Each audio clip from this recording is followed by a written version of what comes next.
السلام علیکم ورحمۃ اللہ وبرکاتہ۔ مسلمان جانوروں کو کیوں ذبح کر کے کھاتے ہیں؟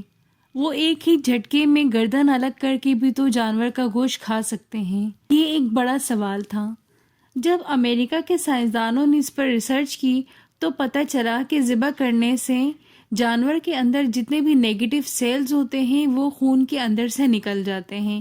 اگر ایک ہی جھٹکے میں جانور کا سر اس کے تن سے الگ کر دیا جائے تو خون کے ساتھ سارے نیگیٹو سیل نہیں نکلتے، جس کی وجہ یہ انسانوں کے لیے بہت ساری بیماریوں کا باعث بن سکتے ہیں۔ قربان جاؤ اپنے رب کے جس نے ہر ایک حکم ہم انسانوں کے فائدے کے لیے دیا۔